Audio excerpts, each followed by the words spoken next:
할렐루야. 오늘은 감사와 기도라는 제목으로 빌립보서 1장 1절부터 11절까지의 말씀을 나누겠습니다. 저는 지금까지 매일 성경 큐티를 진행하면서 신약을 할 것을 언제나 고대해 왔습니다. 왜냐하면 신약은 복음 그 자체이기 때문입니다. 복음을 살아낸 사람들, 복음의 능력을 맛본 사람들의 이야기가 바로 신약 성경에서 서술되고 있기 때문에 저에게 신약 성경은 언제나 설레이고 기대되는 것 같습니다. 여러분, 이제 우리 함께 빌립보서에 대해서 큐티하면서 매일마다 말씀을 나눌 때 이 복음이 더욱더 깊게 경험되고 또 깨닫게 되기를 원합니다. 자, 이제 빌립보서 1장 함께 시작하도록 하겠습니다. 여러분, 빌립보서는 인상의 황혼기에서 사도 바울이 불과 몇 년 뒤면 순교하게 되는 그런 상황 가운데서 감옥에 투옥된 상태에서 쓰게 됩니다. 빌립보서 1장 1절입니다. 그리스도 예수의 종 바울과 디모데는 그리스도 예수 안에서 빌립보에 사는 모든 성도와 또한 감독들과 집사들에게 편지하노니 하나님 우리 아버지와 주 예수 그리스도로부터 은혜와 평강이 너에게 있을지어다. 여러분, 복음의 능력은 감옥에 있을지라도 은혜와 평강을 선포하게 합니다. 여러분, 복음의 능력은 감옥에서 은혜와 평강을 구하는 것이 아닙니다. 불안하고 두렵고 떨리는 이 마음을 어떻게든 해결받고 위로받고자 하나님께 매달리는 것이 아닙니다. 복음의 능력은 지금 있는 곳이 감옥이든 아니면 더한 곳이든 그것과 상관없이 은혜를 받기를 바라는 것이 아니라 은혜를 오히려 줄 수 있는 것이고 평안을 퍼뜨릴 수 있는 것입니다. 여러분, 지금 우리가 함께 보고 있는 이 장면은 사도 바울이었기 때문에 가능한 것이 아닙니다. 사도 바울이 특별하고 대단한 사람이었기 때문에 이것이 가능했던 것이 아닙니다. 이것은 복음으로 인해서 사도 바울에게 주어졌던 예수의 생명 때문에 가능한 것입니다. 그렇다면 우리는 이렇게 생각할 수 있습니다. 예수의 생명이 우리 안에 동일하게 있다면 우리도 사도 바울과 동일한 말과 동일한 행동들을 할 수 있게 된다라는 것입니다. 사도 바울이 특별하기 때문에 감옥에서도 은혜와 평강을 선포할 수 있었던 것이 아니라 그것이 사도 바울에게만 허락된 것이 아니라 우리도 그 동일한 복음을 듣고 그 동일한 예수의 생명이 우리 안에 있음으로 말미암아 우리도 이와 같은 상황 가운데서 은혜와 평강을 받고 구하기만 하는 것이 아니라 이것을 넘어서서 오히려 선포한 자가 될 수 있다는 것입니다. 자, 여기서 여러분, 사도 바울의 마음을 조금 더 들여다보십시다. 지금 사도 바울의 마음은 비록 감옥에 갇혔지만 그래도 기쁘다, 이런 정도의 수준이 아닙니다. 내가 비록 감옥에 있지만 그래도 평안하고 괜찮다, 이런 것이 아닙니다. 감옥에 있고 없고는 사실 사도 바울의 안중에 없습니다. 지금 빌립보서 1장 1절부터 11절까지 오늘 본문에서 사도 바울의 마음 전체를 채우고 있는 것이 무엇인지 아십니까? 그것은 바로 성도들입니다. 빌립보에 있는 성도들입니다. 이것을 다른 말로 말하면 사도 바울이 품고 있는 영혼들입니다. 3절입니다. 내가 너희를 생각할 때마다 나의 하나님께 감사하며 간구할 때마다 너희 무리를 위하여 기쁨을 항상 간구함은 이라고 되어 있습니다. 여러분, 너희를 생각할 때마다, 너희를 간구할 때마다, 너희 무리를 위하여 간구함은, 여러분, 지금 사도 바울이 감옥에 있지만 내가 과연 석방될 것인가, 아니면 여기서 사형당할 것인가, 이런 것을 생각하는 것이 아니라 그의 마음의 지분을 더 차지하고 있었던 것이 무엇입니까? 바로 성도들에 대한 생각이에요. 영혼들에 대한 생각이에요. 여러분, 성도에 대한 생각으로 가득 차고 영혼에 대한 생각으로 가득 찬 사도 바울의 모습, 이것이 바로 오늘 본문의 주제입니다. 영혼에 대한 생각으로 가득 찬 사도 바울의 모습이 오늘 우리들에게 경험될 것임을 선포합니다. 자, 계속해서 보십시다. 여러분, 사도 바울이 왜 계속 생각하고 또 하나님께 감사하다고 말합니까? 자, 5절, 너희가 첫날부터 이제까지 복음을 위한 일에 참여하고 있기 때문이라. 너희 안에서 착한 일을 시작한 이가 그리스도 예수의 날까지 이르시오 우리는 확신하노라.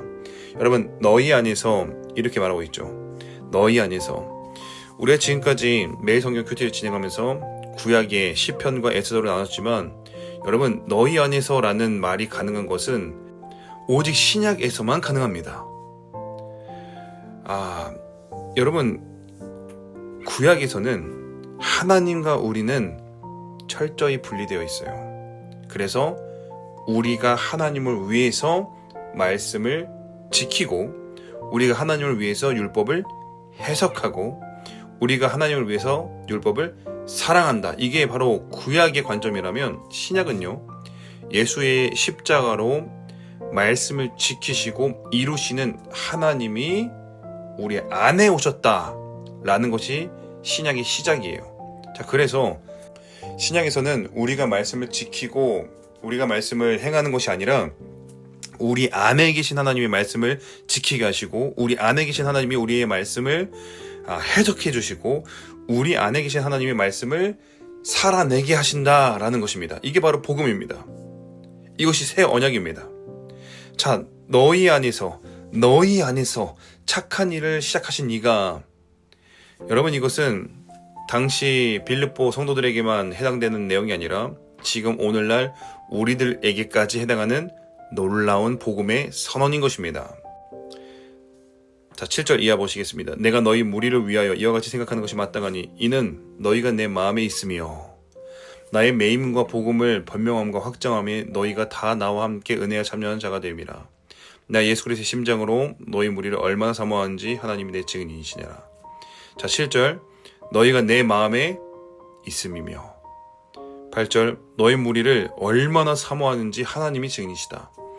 여러분, 사도 바울이 자나깨나 영혼들을 생각하고 그들을 마음에 품고 이것에 대해서 하나님이 증인이 되신다는 것입니다. 그리고 9절부터 11절까지 성도를 위해서 중보하고 축복하는 내용을 이제 마치게 됩니다.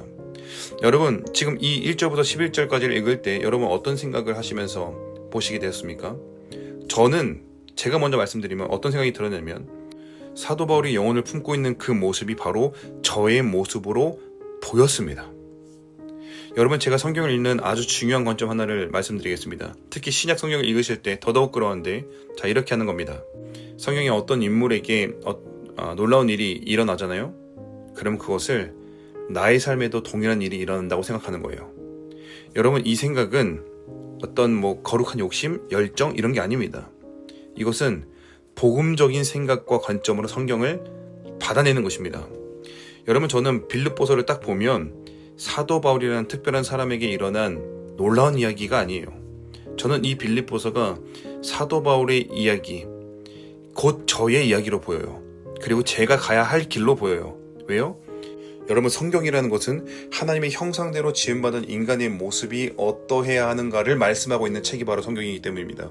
여러분, 본래 하나님의 형상대로 지음받은 아담이 너무 빨리 타락해버렸기 때문에 하나님의 형상대로 인간이 창조받았다, 하나님의 형상대로 지음을 받았다, 하나님의 형상대로 살아간다, 이것이 무엇인지 감조차 잡을 수 없게 되었다는 것입니다. 그런데 예수 그리스도께서 이 땅에 오셨을 때, 여러분, 예수님이 누구세요? 예수님이 바로 하나님의 형상이에요. 골로새서 1장 15절입니다. 그는 보이지 않는 하나님의 형상이시오, 모든 피조물보다 먼저 나신 이시니. 고린도후서 4장 4절입니다. 그 중에 이 세상의 신이 믿지 않는 자들의 마음을 혼미하게 하여 그리스도의 영광의 복음의 광채가 보치지 못하게 함이니 그리스도는 하나님의 형상이니라. 여러분, 저는 위의 말씀을 읽을 때 눈이 번쩍 띄어졌습니다. 마치 잃어버렸던 것을 되찾은 것처럼 제 눈이 뜨여지는 것을 느꼈습니다. 왜냐하면 제 안에 하나님의 형상대로 지음받은 인간의 모습이 어떠했을까에 대한 깊은 고민, 오랜 고민이 드디어 해결되었기 때문이에요. 그때부터 저는 예수님에 대한 이야기를 볼 때마다 저는 예수님을 봄과 동시에 또한 나를 보게 되는 거예요. 예수님은 대단하고 나는 별 볼 일 없어, 이런 게 아닙니다. 예수님은 큰 예수고 나는 작은 예수고 이런 게 아닙니다. 예수님이 하셨다면 그와 같은 형상으로 창조받은 우리도 그 같은 삶을 살아야만 하는구나, 이렇게 보여지기 시작했다는 것입니다. 요한복음 14장 12절입니다. 내가 진실로 진실로 너에게 이르노니 나를 믿는 자는 내가 하는 일을 그도 할 것이요 또한 그보다 큰 일도 하리니 이는 내가 아버지께로 감이라. 우리가 그보다 더 큰 일도 할 수 있다고 말씀하신 까닭은 예수 안에 있었던 하나님의 형상이 이제 예수의 생명으로 우리 안에 회복되었기 때문이라는 거예요. 여러분, 이 복음의 비밀을 깨달았던 사도 바울이 그래서 뭐라고 말하는지 아십니까? 고린도전서 11장 1절입니다. 내가 그리스도를 본받는 자 된 것 같이 너희는 나를 본받는 자가 되라. 여러분, 사도 바울은 예수님을 본받는데요. 예수를 볼 때, 그도 예수의 삶을 볼 때 자신의 삶을 보고 자신의 삶의 방향을 본다는 거예요. 그리고 성도들에게 도전해요. 너희도 나를 보고 하나님의 형상을 발견하래요. 사랑하는 여러분, 오늘 본문은 사도 바울이 영혼을 품고 있는 모습을 보여줍니다. 여러분, 이것은 사도 바울의 이야기가 아니라 우리의 이야기입니다. 여러분, 지금 우리는 무엇을 품고 있습니까? 우리 마음에 가득 차고 하루 종일 생각나는 것이 무엇입니까? 우리의 성공, 우리의 승진, 많은 돈을 버는 것, 행복한 가정을 이루시는 것. 여러분, 우리 마음에 품는 것이 무엇입니까? 하나님의 형상대로 지음받은 우리의 마음에 가득 차야 할 것은 영혼이라는 거예요. 다른 것이 아니라 복음을 위하여, 또 하나님 나라의 일을 위하여 영혼들을 마음에 품고 있는 것이 하나님의 형상대로 지음받은 우리의 본래 모습이라는 것입니다. 사랑하는 여러분, 심플하게 성경을 보십시다. 바울은 풀타임 했으니까, 나는 직장인이고 평신도지만 바울은 사도니까, 제자니까. 여러분, 아닙니다. 사도 바울도 우리도 하나님의 형상대로 지음받은 인간입니다. 어떠한 제한과 선입견 없이 말씀 그대로 받아내시기를 축원합니다. 마지막으로 창세기 1장에서 하나님께서 우리를 지으셨을 때 뭐라고 말씀하시며 우리를 하나님의 형상으로 지으셨는가 제가 선포하며 오늘의 말씀 마치겠습니다. 창세기 1장 27절입니다. 하나님이 자기 형상 곧 하나님의 형상대로 사람을 창조하시되 남자와 여자를 창조하시고 하나님이 그들에게 복을 주시며 하나님이 그들에게 이르시되 생육하고 번성하여 땅에 충만하라. 땅을 정복하라. 바다의 물고기와 하늘의 새와 땅에 움직이는 모든 생물을 다스리라 하시니라. 생육, 번성, 충만, 정복, 다스림. 생육, 번성, 충만, 정복, 다스림. 하나님의 형상대로 지음받은 우리의 삶은 생육, 번성, 충만, 정복, 다스리는 삶입니다. 이것이 우리 가운데 경험되고 살아내게 될 것임을 예수 이름으로 선포합니다.